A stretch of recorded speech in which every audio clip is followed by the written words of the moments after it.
Big shout out to DJ Nick. Y'all need to plug in, tap in with the man. Get out here. We outside all 2023 and beyond. It's like that. DJ Nick, we in the building. Who we got with me? IRA. I rap a lot.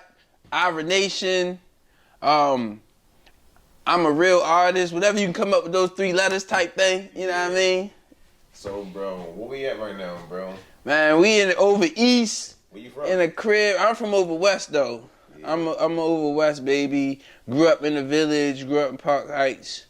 Yeah, I'm from over west, but we over east with it. I'm from up the street from everybody, from everywhere. I'm gonna say it like that's where I'm from. That's a fact, bro. So how you get into this rap shit, bro?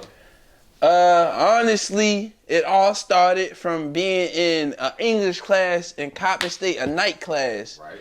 And everybody in the class was like poets and stuff, and they kept inviting me to this open mic. And when I got to the open mic, I met, I guess, the frequent goers or the frequent artists at Coppin and Morgan and stuff like that. Word. From there, over time, I was like, yo, y'all always rapping and freestyling. Yo, don't y'all do a mixtape? So I bought some beats from my man on the job and was trying to get people to write songs for the mixtapes. I paid for the studio time, all that. Nobody showed up. So I took one of the beats and wrote to it. Facts. And like within 4 bars, I stopped. And it's like, my rap name. What's my rap name? This is within 4 bars. Nobody know I was doing this. I'm in the middle of work playing the beat CD, playing the beat.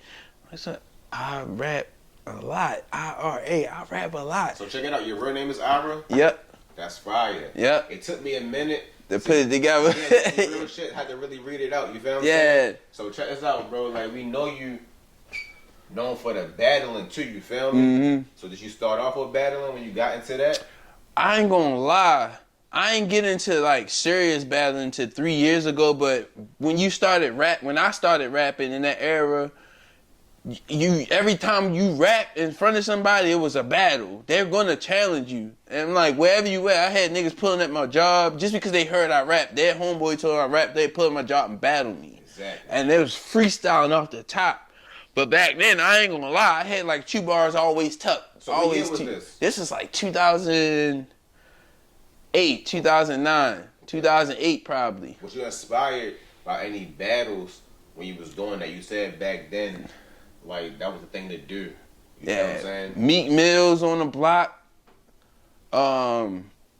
I'm a lot of Philly rappers for real. I ain't gonna lie. And then I started. The Philly rappers you looked at? Joey Jihad, Meek Mills, Reed Dollaz. Reed Dollaz probably #1 that I watched the most. Yep. And then Meek Mills is just always he was just like battling everybody. So I started memorizing his bars for real. Yeah. I ain't know that's what I was doing back then, but that's how I started.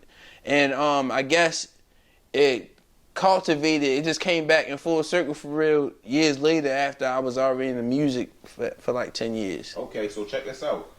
Do you have a top 3 battle? Battles yes, I have top 3 battles. Old shit. It could be the new shit. You feel what I'm saying?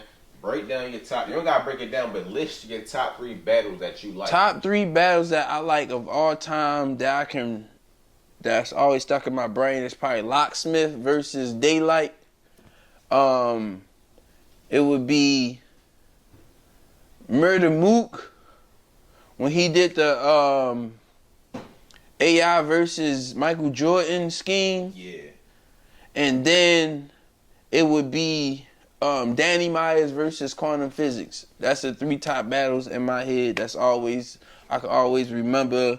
Honorable mention would be Disaster versus DNA when Drake hosted it in Canada. So that's probably the honorable mention. So we're gonna rewind it back real quick. You say you got into rap in '08, you feel me? And you was battling and shit.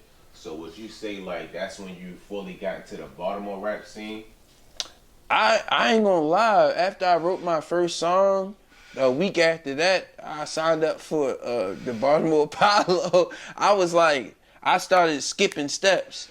So Baltimore Apollo. It was a talent show that somebody was doing. You know, some people that call themselves promoters or whatever. Mm-hmm. It's like a music showcase type thing. You sell tickets or whatever. It was a talent show, but I got there, did it, got booed because I ain't have nobody in the stands. And, you know, if you sell tickets, that's how you win, because you'll have everybody in the stands for you. They only gonna root for you. It's a talent show. But yeah, so I got booed. Immediately after I got booed, I booked myself for a show. A week later, I was like, this ain't it. I not like what? They just ain't hear me. They ain't hear me. It wasn't like, don't do this. This ain't for you. I was like, nah, I gotta go harder now. So the next week, and this after writing one song, how my brain jumped from one song to a career. Facts. My first time writing anything on one beat. After that, I probably wrote 30 songs in like 2 weeks, bro.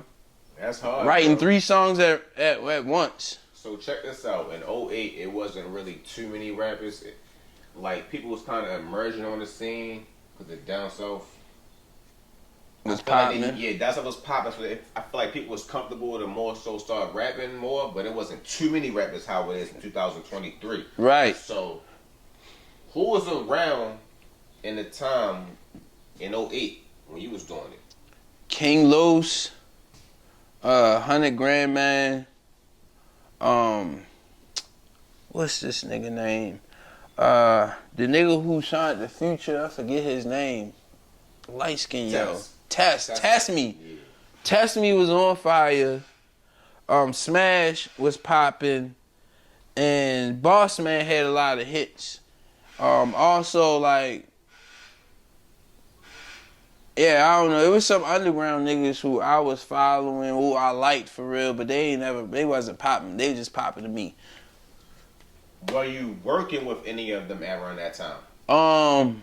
I was networking with them, and but fortunately enough, I was part of this independent label that got in touch with Boss Man's manager, and he actually did a feature for me and got me on the radio. So that was the one.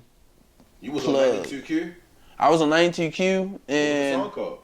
it was called Changes. Right. I almost forgot, it's so long ago, but my first radio play was Changes. I know that was crazy because, like, being on the radio around that time was really the thing.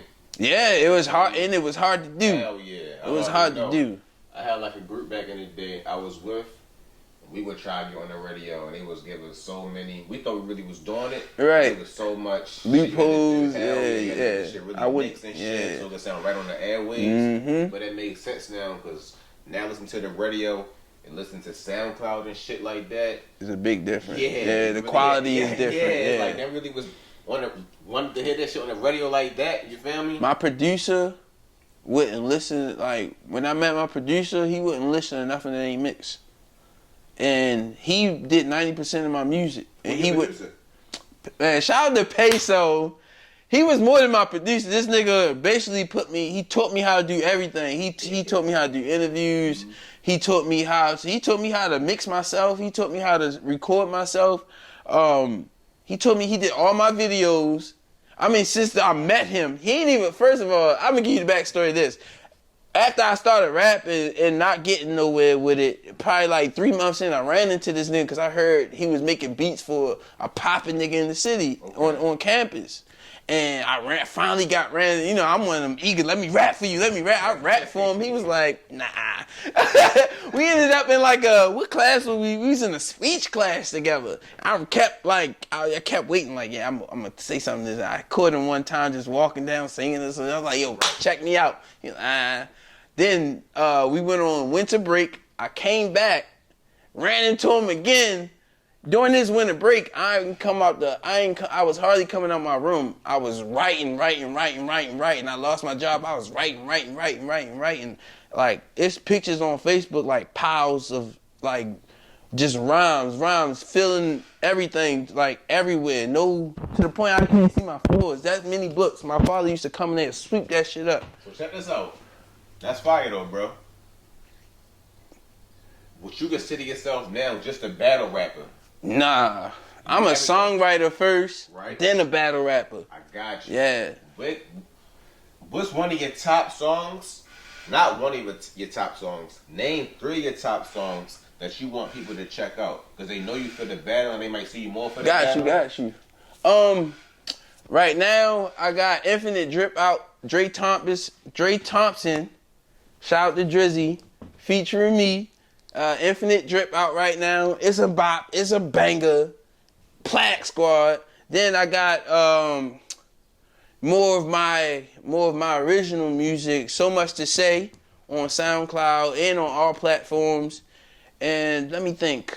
One more that I think people, if y'all never heard me before, yeah, just if you check out my social studies project, it's 7 tracks for real. It sounds like a soundtrack to a movie. Go check that out. It's on iTunes. No, actually, I had to take it off iTunes. Okay. I had to take it off a lot of platforms, but it's still on SoundCloud, and I am getting it remastered so I can be able to put it on all the platforms. But yeah, that project, Social Studies, is an EP, 7 tracks. It's fire. Check it out. We're going forward back to the battles again. Okay. Because you be going in, and that's on your front page on your Instagram. And that's what, like, I see you doing right now. Yeah. You be going in. Got you. So what was your latest battle like, and who was it with? My last battle, it ain't dropped yet. My last battle was against Trey, TRE, at my home league in Baltimore. We teammates, but he been calling me out since I started. He been wanting that smoke. This nigga hated me since I started, but we teammates. It's all love for real. But you know, brothers gotta go outside. For sure. And a lot of people don't know about that. They think if somebody just trying to rap and show their skills, they think you're going against them nowadays. Nah. There's too much emotion with this shit nowadays. Yeah. It's a sport, you feel me? It's a sport, right? People don't really come from this shit, and I ain't trying to sound no old and no disrespect to the new generation, but you gotta sharpen your bars if you really trying to do this shit. That's where this shit come from. That's a fact. Let's get back to your battle though, bro. Yeah, so it was against Trey, and he been calling me out for a minute, and I ain't gonna lie, I was trying to get bigger fish at the time, because my name was popping up in certain places, so I'm like, yeah, I'm trying to capitalize, but he was really adamant about battling me. He was gonna, do me dirty, so the battle went down. I took it on. I should have kept the no, because he came in there and whooped me up the first couple rounds for real. Whooped me up. I kind of knew what he was gonna do, and that's why I kind of didn't want the battle, because I knew what he was gonna do, and I ain't had the energy for it. But he was up there, so but when it dropped, I think people gonna really like it. I feel like it was battle of the night. I went crazy. Did you win? I give it to him. It to him. Yeah, even though I was fine, my material probably was better, but his delivery, his energy, his charisma, he had the crowd. That's how you win battles. It's not being the better writer or the better rapper. You gotta have an all-around package and present it. Hold that thought for me 1 second. So, can you give 3 tips of how to prepare for a battle? To actually finding discipline and separating your real life and taking time from your real life to actually write. Okay. I don't like writing in your head is cool. I do it because I'm busy, but if you can actually sit down and put your idea down and then actually work out the ideas, take time to do that. Once you take time to do that, then you'll have time to actually consume your material, and that's when you memorize it. But the number one thing is actually making time to do it, having discipline to do it. Number two, most important is memorization, memorizing it. Because once you memorize it, you can adjust on the spot. If you can't adjust on the spot, you got to go with what you got. And you deliver it the same, better. You deliver it way better when you memorize it. Just like in recording, if you write something quick and you just go record it, it's not the same as if you sit there and work with it. Your voice inflections, how you pronounce certain things. Time is of the essence as far as that. You got to take time to work on the material so much, whereas though it's actually comes second nature when you go and spit it. That's number 2. Number 3 is have fun. I feel like the more fun you having, the more creative you can be, the more engaging you can be, and I feel like it will reflect on camera and it will reflect when you perform it. Oh, we gonna switch it up, right? This might be a little hard, I don't know. What's the 3 things you shouldn't do in the battle? 3 things you shouldn't do in a battle is One thing you shouldn't do is Time too. not promote, and that's before and after the battle. Number 2, during the battle, don't talk through the other nigga round. Respect the mic unless you adding to the entertainment. If you just heckling, you most likely you losing, and it just takes away from the footage. Number 3, when you bringing people to your battles, don't rap your bars to them. Don't rap them to your teammates. Find other people to spar with. Do not be rapping in front of the people who you expect to be there during the event, because it takes away from the authentic reactions. It takes away. So that's number 3. Yeah, bro, that was fire, bro. For sure, bro. Okay, so it's all competitive. Yeah. So who you think you ripped though? Yeah. Who you think you beat? C-Love. Who did you beat? No, I've had a lot of. I don't have many losses. I have about 2 official losses. 3 in my heart. I feel like I lost. Let's go in. But all right. But as far as my W's, my biggest W's, I Rap A Lot versus Bones just dropped. We go hard in New York, in Brooklyn. That was probably like another breakout battle for me. Even though I'm gonna call it a breakout battle because it was on a different platform. Now at home, I already whooped up on the veterans. I Rap A Lot versus Ray Cobain. That's the number 1. I kind of slaughtered him. And then me versus C-Love. It got a little chippy, and I whooped up on him too. Are the battles on any specific YouTube they can go watch that? Pit Fights. Pit Fights TV, Pit Fights Battle League. If you put that in, that's most of my league. That's my home league here in Baltimore. That's where most of my battles are. Besides that, if you just search I Rap A Lot, all my battles gonna pop up. All of them gonna pop up. So that's a fact, bro. Like anything you want to leave us with, like, as far as for the supporters to go get your shit. Everybody that support me, the easiest way, Twitter, Instagram. The easy way to support me is if you follow me. If you don't follow me, I'm on all platforms. You can search Ira Nation Music, or you can search I Rap A Lot. All my tags will pull up. All my profiles will pull up. And that's on Instagram, Facebook, and Twitter. When you on Facebook, if you put in I Rap A Lot, or if you put in Ira Nation Music, Ira Nation will pull up. Either way, and that's me. So. Okay, so we see you with a collective. The Pack? Yes, the Pack. You want to talk about the collective? Yeah, so. Who represent the collective? Man, alright, we're going to start with King Hooli. He just won the crown in Pit Fights at the home league. So, Julio Santana. We got Rex Ruger, Trey, myself, Lambo Too Crazy, Rose, and we got Mastro, who is kind of like our media guy, but he raps too. He's kind of crazy too. Yeah. So, but he don't come out for everybody. So he's probably the lesser known, but yeah, he's a big factor. All right, bro. Who are your top 5 rappers of all time? Top 5 rappers of. It could be old niggas. It don't got to be. It could be whoever you want to put in there. So I'm gonna put my favorite. I ain't gonna say the top because that changes a lot. But my favorite of all time, right now, MF Doom, Lil Wayne, Lupe. Alright, so MF Doom, Lupe. Lil Wayne. Lil Wayne. 2 more. I'm gonna throw J. Cole in there, even though I don't want to, because I know I'm not consistent enough with listening to him, but he's very impactful in what I like as far as rap. So I'm gonna throw J. Cole in there, number 4, and I'm gonna throw Jay-Z in there. That's fire, bro. Jay-Z at my top of the list, but I respect your list 100% because it was different and it wasn't everything so generic. I mean, anybody top 5 is somebody top 5 regardless, you feel me? Right. I respect your top 5, long story short, you feel what I'm saying? Got you. You have a top 5 impactful artists in Baltimore. The most impactful people.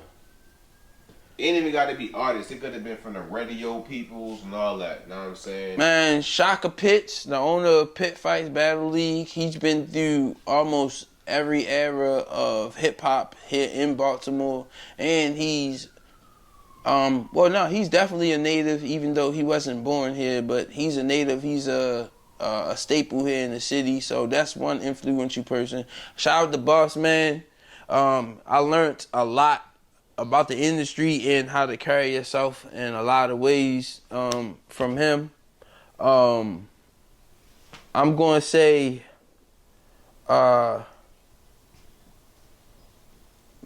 Young Moose. And I'm going to say Take Cobain. Okay. Fire, bro. That's the most impactful that in my head that I see, whether the city agrees or not, that I see. Okay. So, man, this is DJ Neck TV. We in the battle with my man IRA. I rap a lot, you dig? We out this motherfucker, man. Yeah. Go ahead. Yo, shout out to Easy Jackson. I don't mention him enough, man. That's big bro. A legend in the city. An anomaly. He runs... Actually, a lot of things run through his energy here in Baltimore and wherever he has landed his feet, man. But shout out to big bro. I'm going to kick a little... I said... I was facing a time when... Hey... Felt displaced and misguided. How can I make it make sense? I ain't even making a profit. Days when I was clouded, you shine like a star. You needed more than the space that I provided. Trying not to get Captain Jack like chasing a pirate. I was in Harlem shaking, off the darkness often, going through gothic changes. I was so lost and dangerous, filling my heart with pain like you feeling in cavities. I mix my thoughts with paints of Parmesan and anger. But my step back game harder than James Harden on an Amtrak. And it's jam-packed and I ain't falling. I don't care if they ain't calling. That's all. I rap a lot, IRA. Baltimore West Side, Pit Fights, Epic Fam. Everybody, Plaque Squad, y'all know. Y'all know.